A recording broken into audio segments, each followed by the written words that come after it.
Lo primero que hay que establecer con relación a la teoría del proceso, pues tenemos que identificar el objeto de estudio de nuestra materia.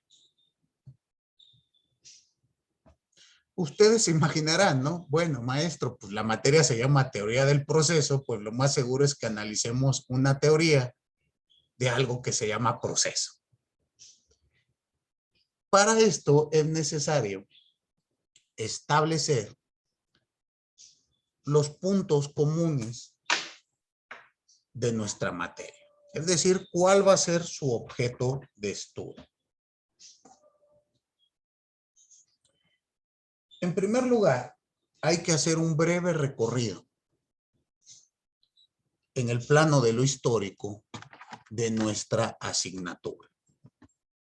¿Cómo surge esta materia? Para entender el desarrollo de la misma. ¿Y qué pasa? Que la teoría del proceso es una materia de muy reciente creación, por lo menos en nuestro país y en el campo de la ciencia jurídica en general. ¿Cuándo empieza el desarrollo de la ciencia procesal? Bueno, surge en 1836 con Oscar Bulow. Oscar Bulow escribe un libro que se llama La teoría de las excepciones procesales y de los presupuestos procesales. Y es con esta obra que la mayoría de los historiadores del derecho han establecido como punto de partida para el desarrollo de la ciencia procesal. ¿Qué ocurría antes? Bueno, ustedes dirán, maestro, 1836, 1840, pues no es algo muy nuevo, ¿verdad? Pero si lo comparamos con otras ciencias, bueno, otras ramas de la ciencia jurídica, pues vamos a encontrar que prácticamente estamos en pañales. Si lo comparamos con la ciencia civil, con la ciencia penal, pues no tenemos casi nada de camino andado. Yo quiero que entiendan esto. Desde la antigüedad se han llevado a cabo procesos. ¿Sale? Tenemos ejemplos desde el derecho ático, con Isiseo, con Demóstenes, en el derecho romano con Cicerón. Nos han llegado muchos... Un segundo, por favor.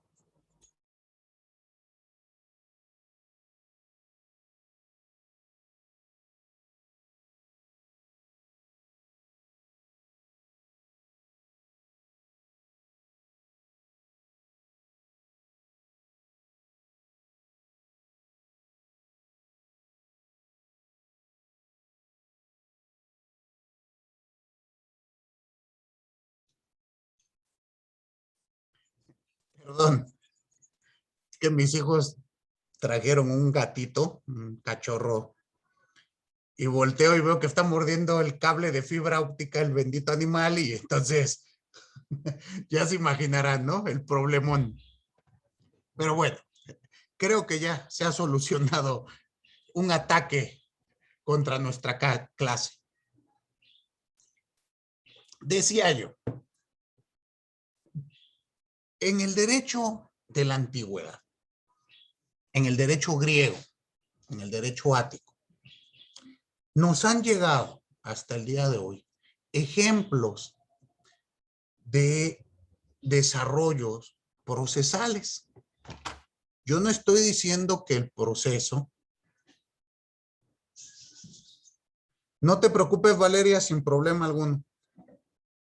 yo no estoy diciendo que el proceso sea una creación de 1836. Lo que estoy diciendo es que en esa época se inicia el desarrollo de la teoría del proceso, el estudio de este fenómeno del proceso como un ente autónomo, como una cosa diversa. ¿Qué pasaba antes?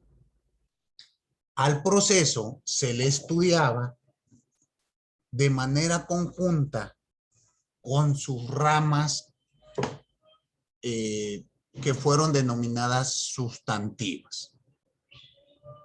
Así ustedes escucharán el día de mañana o leerán en libros, escucharán en audiencias o en amparos o en recursos que los abogados dicen la norma sustantiva y la norma adjetiva. ¿Alguno de ustedes ha escuchado estos? ¿Sí lo ha escuchado, Jonathan? ¿Y cuándo lo ha escuchado? ¿A qué se refiere? Pues la norma sustantiva se supone que es como decir ejemplo, el Código Penal. Y la norma adjetiva, bueno, sustantiva de qué es sustancia, lo que es, y adjetiva, pues es que cómo se aplica, es decir, el Código de Procedimientos Penales. Ok, y ahí tenemos una primer gran división. Pero fíjense ahí lo que estamos estableciendo. Se estudiaba la sustancia, como dice Jonathan. ¿Cuál es la sustancia? Pues el Código Penal. ¿Qué es homicidio? ¿Qué es abuso? ¿Qué es robo? Y ya que tenemos esto, pues hay algo accesorio, algo adjetivo. ¿Cómo vamos a sancionar cuando alguien incurra en los delitos? Y para ello tenemos la norma procedimental. Esta primer gran clasificación se refiere a estos tiempos, a los tiempos donde el derecho procesal estaba en un todo. Es decir, se daba clase, piensen ustedes, derecho civil 1, 2, 3, 4, 5 y el derecho civil 6 eran los juicios que se realizaban. Hoy en día ya no tenemos no tenemos derecho civil 6, tenemos derecho procesal civil, una rama autónoma, una ciencia diversa.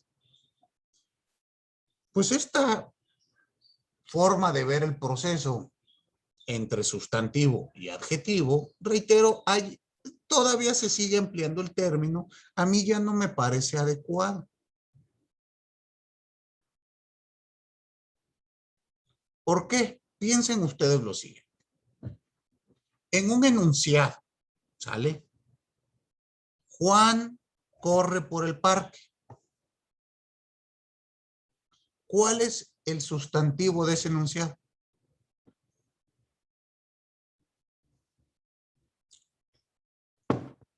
¿Cuál? Juan. Juan. Correcto. ¿Pueden entender ustedes este enunciado sin el sustantivo? No, ¿verdad? Es indispensable. Pero en este enunciado, ¿hay algún adjetivo? No. En cambio, si digo Juan el gordo corre por el parque, ¿hay un adjetivo? Que acompaña a la sustancia.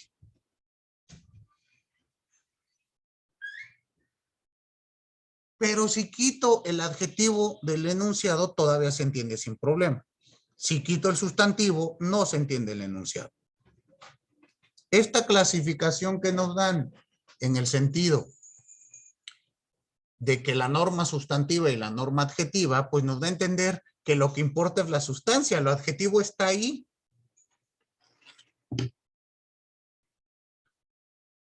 Y reitero, es una clasificación que se dio hace ya algunos siglos. Hoy en día algunos abogados siguen refiriéndose a la norma de este modo, más que nada como por tradición. A mí, reitero, no me parece lo más adecuado. Me gusta más decir norma procesal y norma sustantiva, si gusta, pero no adjetiva, ¿sale?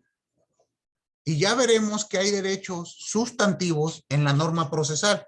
Por lo tanto, reitero, hay que ir enfocando estas clasificaciones. Pero bien, decía yo que desde la antigüedad existe el proceso,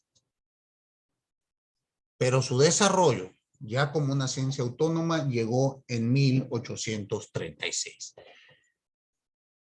Ahí poco a poco se fueron estableciendo teorías para estudiar a este nuevo fenómeno, que era el proceso. Ustedes inicialmente piensen en el proceso como un método para resolver una controversia entre dos o más sujetos. ¿Estamos? Todavía no vamos a dar una definición jurídica, pero piénsenlo así. Siempre que hablamos de un proceso, nos llega a la mente la idea de un debate ante un tercero para resolver una controversia, ¿no? Ya después le pondremos el contenido que queramos, penal, civil, administrativo, laboral, etcétera. Pero ahorita piénsenlo así. Cuando se empieza a estudiar este método de debate jurídico, en los 1800, su desarrollo fundamental ocurre nuevamente en los años 40, pero de 1900, es decir, casi un siglo después. A partir de 1930 en adelante, principalmente en Italia y en Alemania, se desarrolla la Escuela del Derecho Procesal Científico o la Escuela Técnica del Derecho Procesal, cuyos representantes principales fueron Chiovenda, Carneluti y Calamandrei, entre muchos otros. Pero como sus tres principales podríamos señalar a estos sujetos. Chiovenda es considerado el gran impulsor del derecho procesal. Y sus discípulos, entre ellos Calamandrei, Carneluti, pues fueron desarrollando la labor del maestro. Chiovenda inicia los estudios del proceso con una obra que se llamó en su momento de la condena en costas. Y ya después fue desarrollando derecho procesal civil e instituciones de derecho procesal civil. Obras fundamentales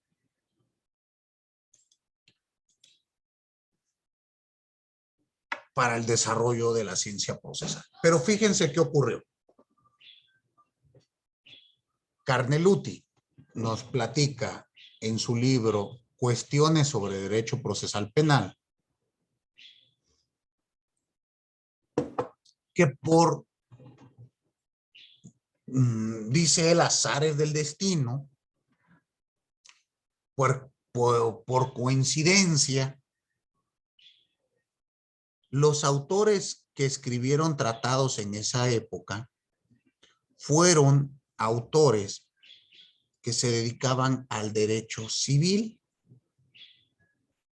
y por lo tanto el desarrollo de estos libros fue enfocado al área civil. Y esto propició que al no existir otros libros, piensen ustedes, yo daba derecho procesal penal, pero pues no existía un solo libro y mis alumnos me pedían, maestro, ¿cómo puedo entender yo qué es la personalidad? ¿Dónde puedo leerlo, no? Y yo les recomendaba, pues yo tomé clase con el maestro Kiovenda y en su libro tal, pues explica qué es la personalidad. Váyanse a ese libro. Y entonces poco a poco se fue estableciendo que el procesal civil era como que la base de todos los procesos. Se empezaron a utilizar las reglas desarrolladas por estos grandes maestros en sus tratados de procesal civil para otras materias. Y poco a poco los autores se fueron dando cuenta que esto era un error. ¿Concuerdan ustedes?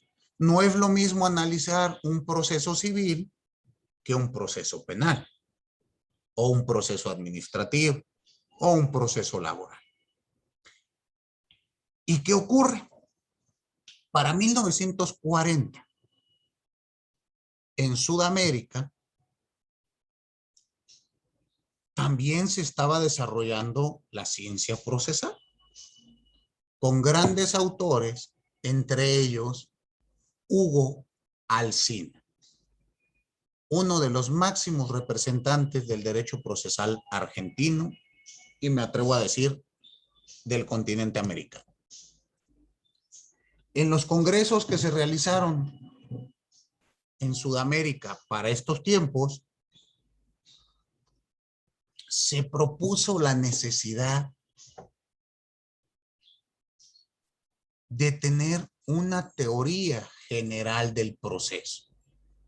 Es decir, una rama del saber jurídico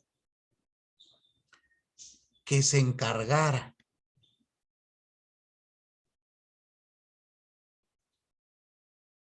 de estudiar los elementos comunes que tienen todos los procesos, sin importar la materia.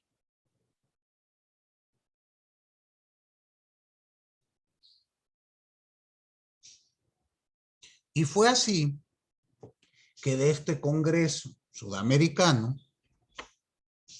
se empieza a desarrollar a nivel mundial la teoría general del proceso.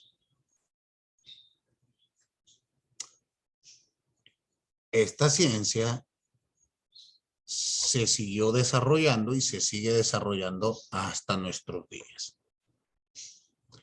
Pero ¿qué pasó con México? Y propiamente con nuestra universidad. Bueno, pues esto que yo les platico fue en los años 40.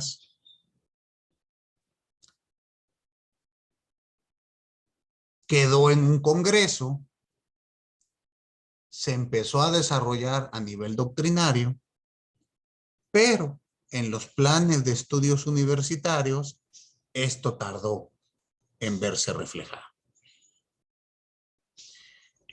Y ocurre en la Universidad Nacional Autónoma de México, que es hasta el año de 1960, años más, años menos,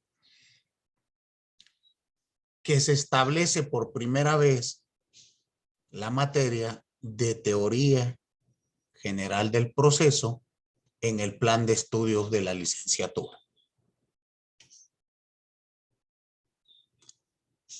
El encargado de desarrollar este primer plan de estudios fue el ilustre doctor Niceto Alcalá Zamora y Castillo. El maestro, de nacionalidad española, llega a México en virtud de lo que se conoció como el exilio español. Fue de nuestros ilustres maestros que llegaron con el exilio español.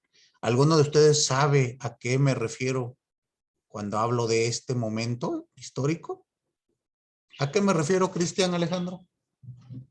Cuando España exilió a varias personas, llegaron muchos, podríamos decir, catedráticos aquí en México y muchos entraron a la UNAM, al Poli, en agradecimiento a México por haberlo recibido. Fue creo en el tiempo de Lázaro Cárdenas, me parece, más o menos. Más o menos, y en la época, bueno, no los exilió España, los exilió Franco. Claro, es justo ese momento histórico. No llegaron únicamente catedráticos, sino llegó un gran número de españoles a radicar a nuestro país. Fueron recibidos por el gobierno mexicano y pues así tenemos pues hasta el día de hoy múltiples compañeros, conocidos, cuyos abuelos pues les tocó partir de esta época, ¿sale? En México, como acertadamente indicas, grandes de estos maestros pues llegaron a nuestras universidades, eran académicos y uno de ellos fue el maestro Niceto. Incluso el día de mañana que ustedes ya puedan pisar la Facultad de Derecho, van a encontrar que dentro de nuestras aulas hay un salón, un auditorio en honor de los maestros del exilio español. Esto en agradecimiento por los grandes, grandes aportes que trajeron a la ciencia jurídica en la UNAM. Uno de ellos es Niceto Alcalá Zamora del Castillo. El maestro en un inicio no llegó a México. El maestro llega a Argentina con auspicio de otro gran autor argentino, Sentis Melén. Y juntos fundan Editorial Egea. Esta editorial en un principio se dedicó a realizar las traducciones del alemán y del italiano de grandes tratados sobre derecho procesal. Y así ustedes van a encontrar que en México la edición de Sistema de Derecho Procesal Civil de Carneluti, de Francesco Carneluti, la versión que se tiene es de Editorial Egea. Traducción de Niceto Alcalá Zamora del Castillo. Y así iniciaron esta editorial en un primer punto realizando estas traducciones indispensables. Hoy en día ustedes con el acceso al internet pues no tienen problema. Ponen ahora en el buscador Sistema de Derecho Procesal Civil de Francesco Carneluti y seguramente les aparecerá el archivo en un PDF, ¿no? Pero piensen esta época de las que les platico. 40, 50, 1940, 1950. Conseguir esas obras, pues era una labor titánica. Y las tenías que leer en su idioma original. Por lo tanto, pues esto volvía muy difícil el acceso a estas obras. La traducción al español de las mismas, pues se vuelve un hito para el estudio de esta ciencia para el habla hispana. ¿Qué ocurrió? Que en algún congreso conocen el director de aquella época de nuestra facultad, conoce al doctor y lo invita en un primer lugar a dar un ciclo de conferencias sobre el proceso en nuestro país. Posteriormente, parece ser que al maestro Niceto le gusta lo que se está haciendo en México, recibe la invitación de formar parte del cuerpo docente. Esto les estoy hablando, todavía ocurría en la sede de la antigua Escuela Nacional de Jurisprudencia, que era donde se daba las clases de Derecho. ¿Ubican ustedes ese edificio de la antigua Escuela Nacional de Jurisprudencia? Se encuentra ubicado en el barrio universitario del centro histórico. No ubica. ¿Conocen el centro o nunca han ido al centro? La calle de Argentina. ¿No? ¿No ubican Argentina? ¿Dónde está la SEP? La Plaza Santo Domingo. ¿No? ¿Qué conocen del centro? Aparte de la calle de Madero donde se van a emborrachar. ¿Qué otras calles conocen? Porrúa, ¿ubican la editorial, la librería Porrúa? Pues esa librería está sobre la calle de República de Argentina. De donde está ese, se le conoce como el barrio estudiantil del centro histórico. ¿Ya ven que está el antiguo colegio de San Ildefonso? Bueno, esa es Donceles, se llama esa calle, hace esquina con República de Argentina, donde está Porrúa. Sobre República de Argentina, la siguiente esquina, ahí está la antigua Escuela Nacional de Jurisprudencia. Es un edificio que el día de hoy sigue en funciones, se sigue enseñando derecho. Ahí ustedes podrán cursar en algunos años diversas especialidades. Pues ahí, en esas aulas, es donde se daban las clases de derecho. Y ahí estuvo impartiendo cátedra el maestro Niceto. Reitero, parece ser que le gusta lo que se hace en México y decide quedarse a radicar en nuestro país. A partir de ello, se le encarga el desarrollo del plan de estudios de la materia, Teoría General del Proceso, y escribe una obra que también vamos a tener que consultar. Y esta es una obra fundamental que tuvo repercusiones en el campo procesal, no únicamente en México, sino a nivel habla hispana. Y también ha sido estudiado y traducido a otros idiomas, pero principalmente en el español lo conocen mucho. La obra se llama Proceso. Déjenme doy el nombre completo. Un segundo para que lo tengan firme. Se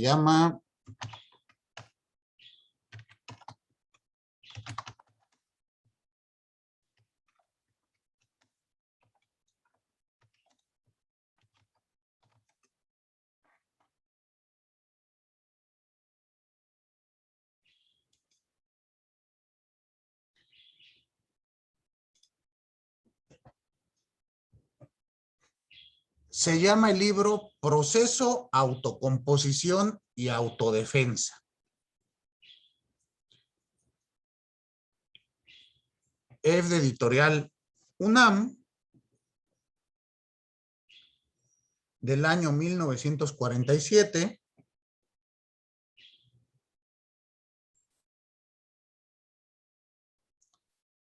Y el autor es Niceto Alcalá Zamora y Castillo. Esta obra se vuelve fundamental para el estudio y el desarrollo del proceso porque se van diferenciando varias formas de solucionar el conflicto: autocomposición, proceso y autodefensa. Se vuelve un hito para el estudio de nuestra materia. Y reitero, la vamos a tener que leer. Ya les diré cuándo, pero tienen que conocer esta obra fundamental. A partir de esto, empieza un desarrollo en nuestro país para llegar a lo que hoy en día conocemos. El maestro Niceto dejó varios discípulos, múltiples discípulos que fueron desarrollando su obra procesal. Posteriormente, tuvimos los aportes del maestro Cipriano Gómez Lara,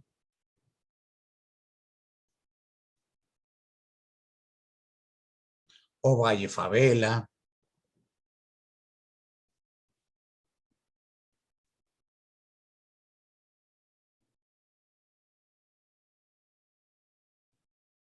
el maestro Becerra Bautista y muchos grandes procesalistas más. Mención aparte merece el maestro Humberto Briceño Sierra.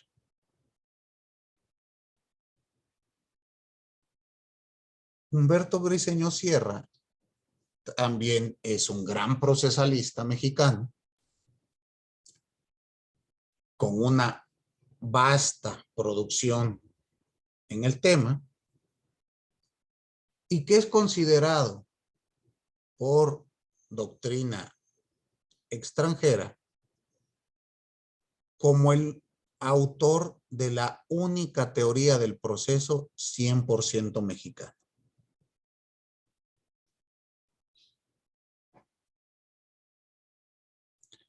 Por lo tanto, también el estudio de la aportación del doctor va a ser muy importante para nuestra clase. ¿Queda claro? Ya en el tema de bibliografía, yo les iré compartiendo vía archivos digitales, obras, artículos, para que ustedes vayan leyendo. ¿Sale? Materiales de consulta para que puedan tener a la mano.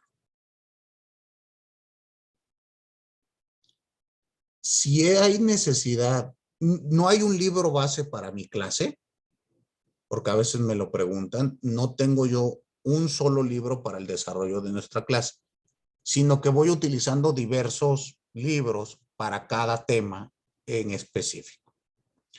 Por lo tanto, suplico me tengan la paciencia de que irles compartiendo los materiales conforme los vamos empleando. Estamos, si me dicen de momento ahorita, un libro que tenga todo, maestro, no se me ocurre. No obstante, un libro que puede servir como marco referencial, ¿esto qué quiere decir? Que les puede ayudar a resolver o solventar una duda, es el libro del maestro Cipriano Gómez Lara, Teoría General del Proceso. Ya es un libro un poquito, vamos a decir que ya tiene sus años.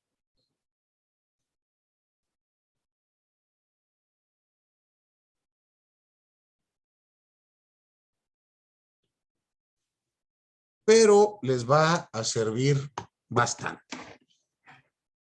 Otro libro que se los voy a compartir, ese sí lo tengo digitalizado, se los envío, es y está de acceso libre en el internet, o sea, ustedes lo pueden buscar y lo encuentran. Es uno que se llama Compendio de Derecho Procesal y el autor es Humberto Briceño Sierra.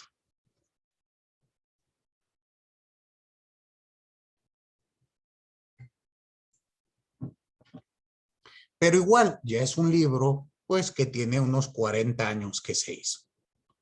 Obviamente hay que leerlo desde esa perspectiva. ¿Estamos?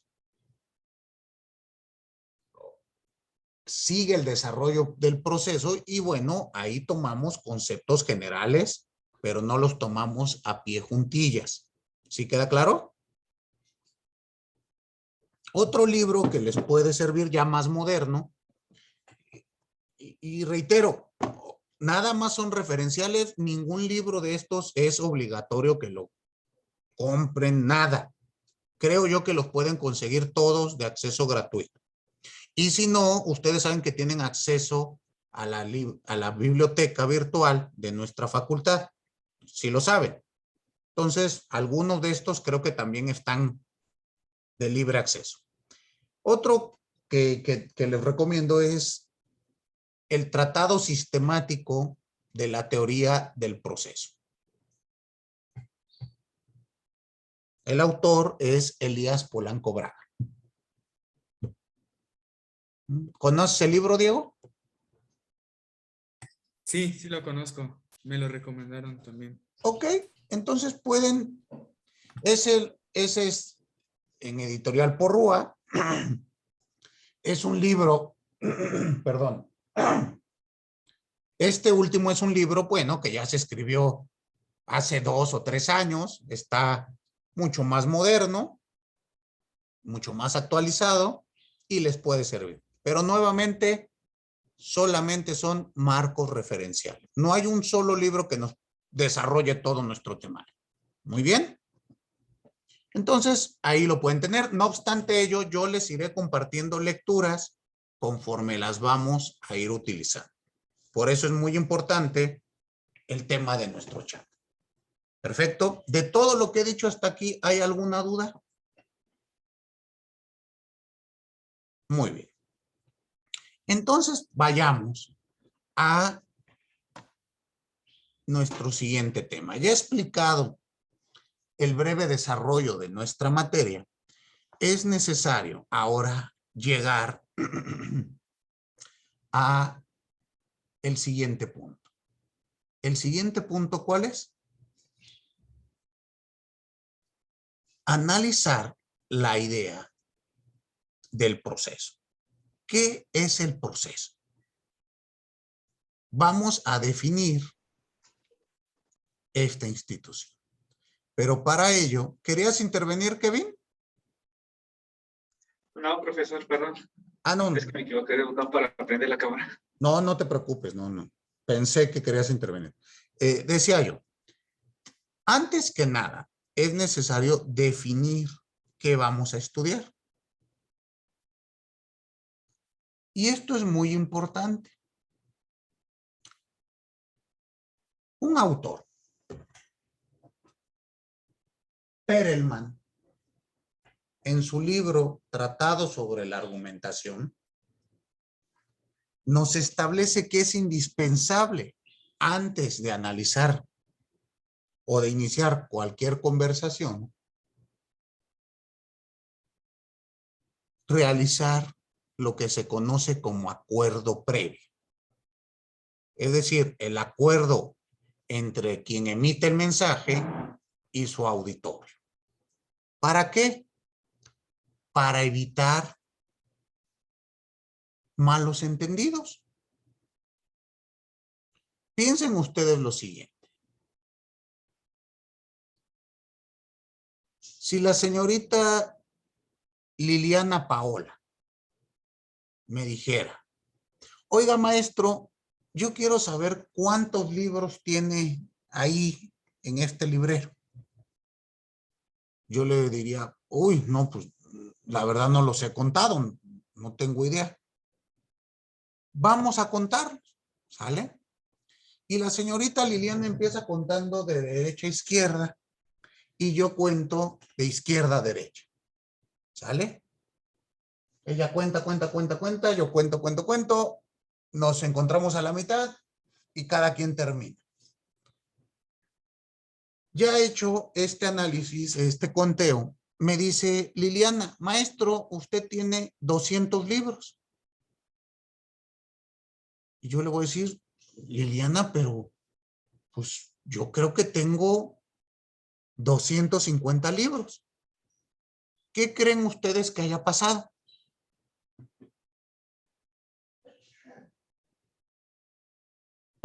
¿Por qué a Liliana le sale un número y a mí me sale otro. ¿Qué piensan? ¿Qué ocurrió? Uno está mal. Ok, alguno de los dos está mal, pero ¿por qué estaremos mal? Por la percepción que tienen de libros. Exacto, Diego. A ver, ¿me amplías un poquito tu respuesta? Claro, pues usted pudo haber contado unos libros que para usted son libros, pero pues para Liliana no lo son. Entonces ella solo contó 50 menos y usted pudo haber contado, no sé, un cuaderno y lo cuenta como un libro. Exacto. Entonces, ¿cuál será el acuerdo previo que nos faltó?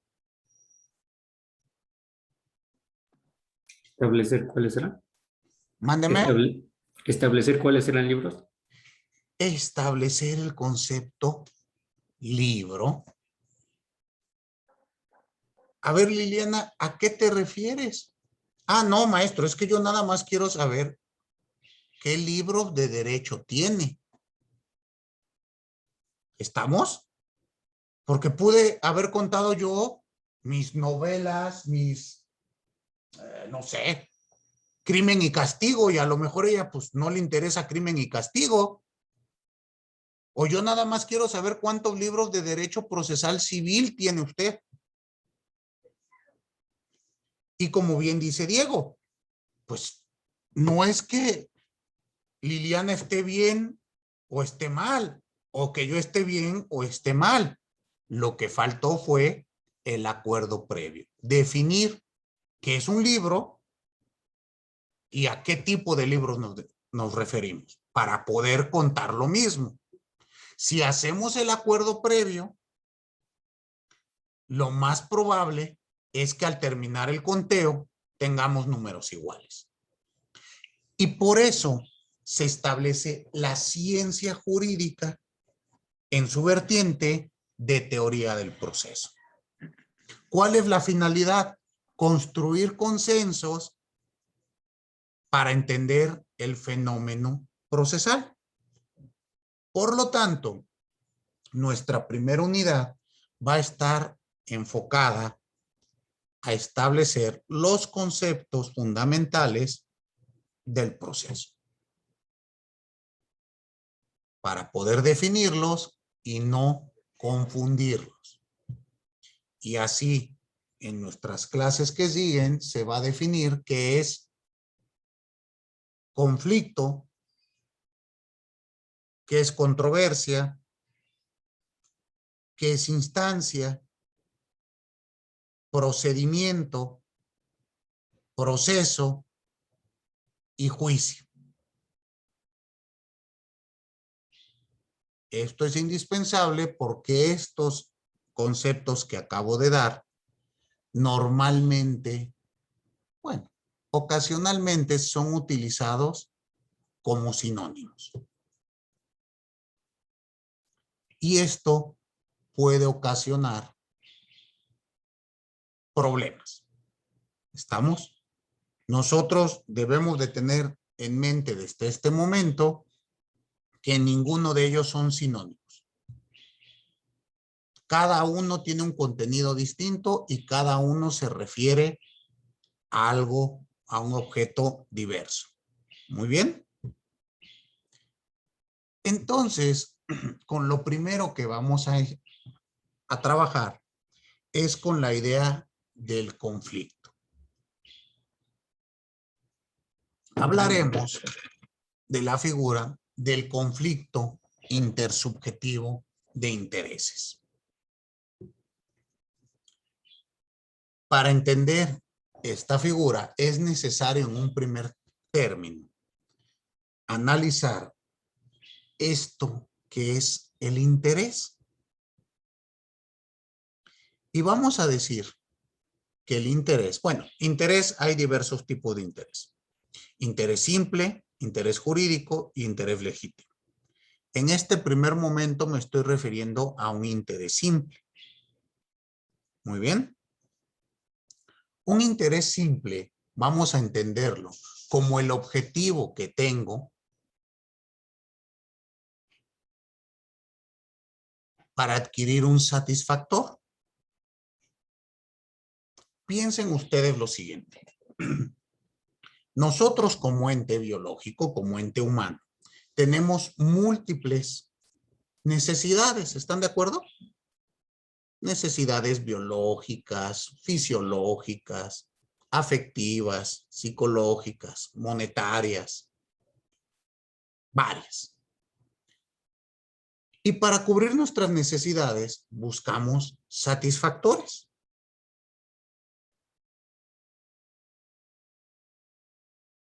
El interés es el vínculo que hay entre una necesidad y un satisfactor.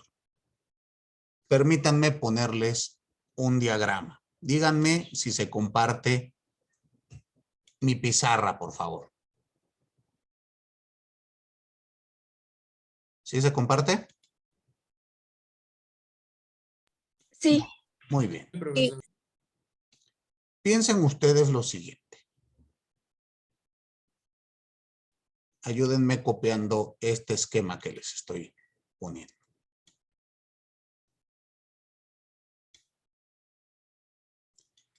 Tenemos en un primer lugar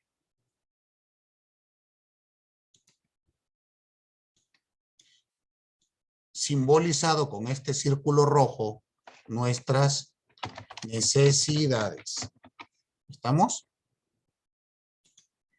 Y con este círculo verde vamos a tener los satisfactores. Muy bien.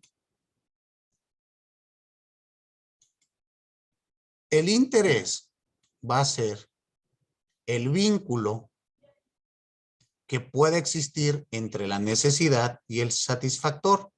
A esto lo vamos a conocer como interés. Simple. Dejen ponerles un ejemplo. ¿Ya copiaron el diagrama? Muy bien.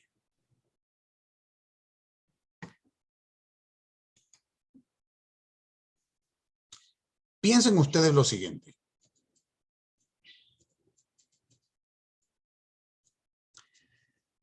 Una necesidad. Pensemos la necesidad de alimentarnos. ¿Estamos? Tengo hambre. Eso se traduce en necesito alimentarme. Y para ello hay una variedad de satisfactores muy diversos. Un satisfactor, si yo tengo hambre, voy y me como en este momento 2 gansitos con una Coca-Cola, ¿se me quita el hambre?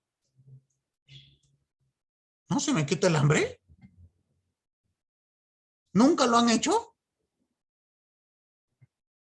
Claro que se quita el hambre. O con unos rancheritos y una cerveza, ¿no se me quita el hambre?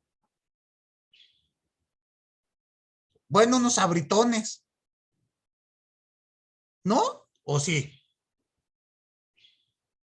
Dice Sandra, a mí no se me quita el hambre. Bueno, pero engaño la lombriz, aunque sea un ratito. Ok, fíjense cómo tengo una necesidad y busco un satisfactor. Pero lo mismo puede ocurrir. Tengo hambre y busco como satisfactor comerme una ensalada. Si me desayuno una ensalada, ¿se me quita el hambre? Pues posiblemente tampoco, ¿verdad? O puedo desayunarme unos 3 tacos de birria con un consomé y una Coca-Cola. ¿Se me quitará el hambre? O un tamal y un atole. Ahora, fíjense lo importante del interés.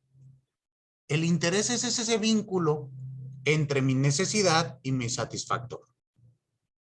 Por lo tanto, si mi interés es llenarme, es decir, saciar el apetito, pues a lo mejor me comeré los 3 tacos de birria y la Coca-Cola.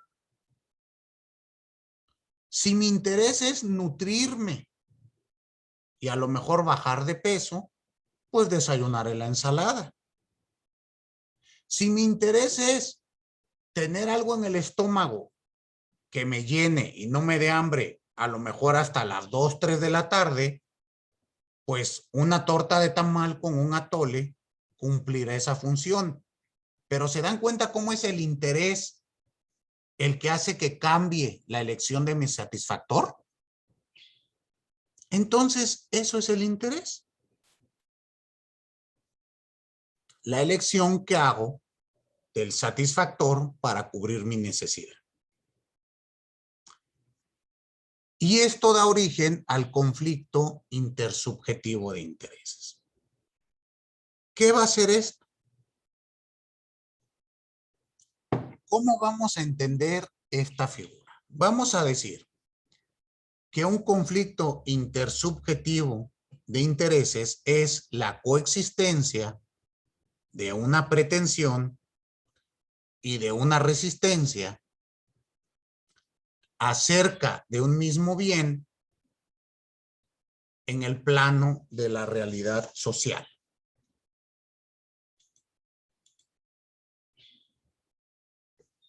Explico la definición. Cuando hablamos de un conflicto intersubjetivo de intereses, el elemento intersubjetivo se refiere a que hay dos sujetos, dos o más sujetos. ¿Están claros? Sería muy difícil que un sujeto tenga un conflicto con él mismo, ¿no? Y si lo tiene, pues no es de relevancia para el campo de lo jurídico. Será de relevancia para el campo de lo psicológico. ¿Estamos? Pero en nuestra área no me interesan los conflictos que tenga con uno mismo. O será muy raro que un sujeto tenga un conflicto con una piedra o con una estatua.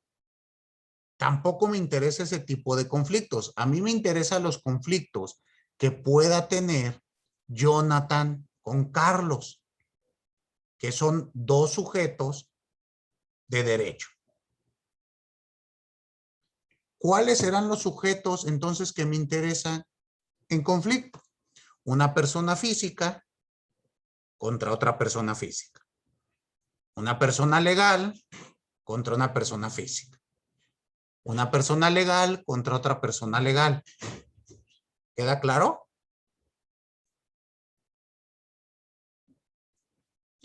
Pero, ¿cómo vamos a entender la idea de conflicto? Ya nos queda claro qué es lo intersubjetivo. Tiene que ser un sujeto de derecho y obligación. Pero el tema del conflicto lo vamos a entender del siguiente modo. Para que haya conflicto deben de existir tres elementos fundamentales. Bueno, cuatro. Uno, una pretensión, que se traduce en querer algo. Pensemos el siguiente ejemplo. Emilio Estrada. Si yo le dijera, Emilio, dame tu celular, ¿qué me contestarías?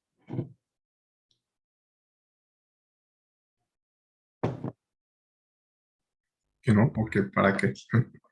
¿Ok? Hay una pretensión, dame tu celular.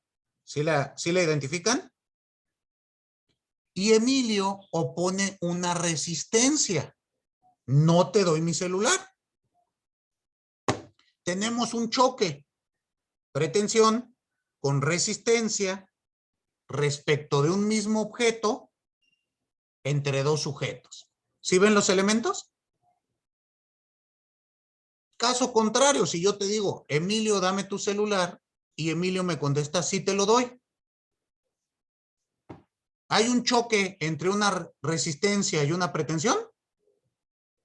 No. Entonces, siempre que encontremos estos elementos, pretensión, que puede ser un dame, un haz o un deja de hacer. Con una resistencia, pues no te doy, no hago o no dejo de hacer.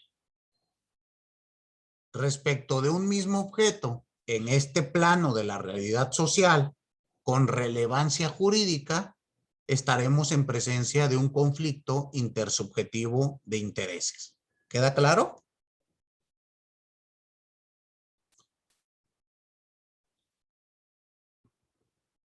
Vamos a hacer una dinámica. Porque recuerden que yo les dije que lo que veamos en la teoría lo tenemos que aplicar a la práctica. ¿Estamos? En el chat les envié una audiencia. ¿La pudieron descargar? Dime, Carolina. Profesor, solo para, o sea, cerrar, entonces lo de pretensión sería esta resistencia entre dos personas, bueno, ya sean físicas o pues de otro tipo. A ver, repíteme tu conclusión. Sí, o sea que, ¿La pretensión es qué? o sea, lo del ejemplo que habíamos dicho de el que, por ejemplo, usted le pide su celular no sé, a Jonathan y la otra persona ahí es donde pone resistencia y hay un choque. Exacto. Conflicto será el choque entre mi pretensión y la resistencia respecto del mismo objeto en el plano de la realidad. ¿Por qué insisto en decir en el mismo plano de la realidad social? Porque yo puedo querer algo, pero si no lo externo, pues no estamos hablando en el mismo plano de la realidad, ¿o sí? O Jonathan puede decir, pues es que yo no le quería dar el teléfono a Polanco, pero pues se lo tuve que dar. No habrá conflicto porque son distintos planos de la realidad social. Para que exista tienen que ser estos elementos en la misma realidad. Muy bien. Perfectísimo. Decía yo, es necesario que pongamos en práctica todos estos conceptos. De la audiencia que les mandé, preguntaba si la pudieron descargar. ¿No pudiste, Kevin? ¿Por qué motivo?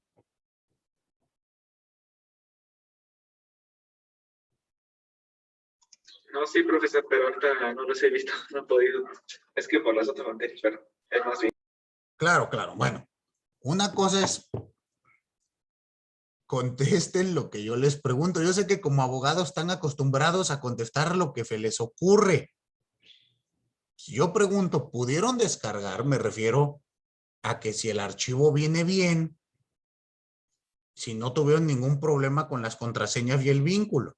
Si no lo ha visto, eso es otra pregunta. El tema es, ¿está bien el archivo? ¿Se puede descargar sin problema alguno? Sí. Perfecto. Profesor, ¿lo puede mandar? Es que como Sí, soy sí. nuevo en el grupo. Claro, a todos los que acaban de llegar, terminando la clase, les reenvío el material que ha llegado al chat. Eso lo hago en un momento. ¿Qué es lo que quiero que hagan? Esto, obviamente, yo les mandé un video, no les dije todavía qué van a hacer con él. Lo que me interesa es que lo tengan. Esta es una audiencia corta, durará máximo 1 hora. ¿Y qué es lo que quiero que hagan en ella? Quiero que identifiquen la figura que acabamos de analizar hoy, el conflicto intersubjetivo de intereses. En esa audiencia única y exclusivamente. ¿Sí queda claro? Yo quiero que me digan si es que existe, si es que hay una pretensión. ¿Cuál es la pretensión que hay? ¿Estamos? ¿Cuál es la resistencia que hay? ¿Cuál es el objeto que se está debatiendo? ¿Y quiénes son los sujetos que están en conflicto? ¿Sí quedó claro? Y esto nos va a servir para poner en práctica la teoría. Y aparte, bueno, ya verán ustedes ahí una audiencia, en este caso les compartí una de corte penal, para que ustedes pues vayan viendo la aplicación de la teoría. Muy bien. ¿Alguna duda con la actividad? No me tienen que entregar nada, no tienen que realizar escrito, nada. Es para conversarlo en nuestra clase de lunes. Muy bien. Entonces, a las personas que son nuevas, ahora que terminemos nuestra clase, reenvío los materiales que han sido canalizados para que puedan hacer la actividad. Perfecto. ¿Alguna duda o comentario? Ninguno. Muy bien. Pues bueno, se ha terminado nuestro tiempo de clase. No me resta más que desearles un excelente fin de semana. Agradecerles su asistencia, su paciencia y participación. Nos vemos por acá el día lunes. Descansen. Hasta luego. Gracias. Gracias, profe. Gracias, Hasta hasta luego. luego. Nos vemos.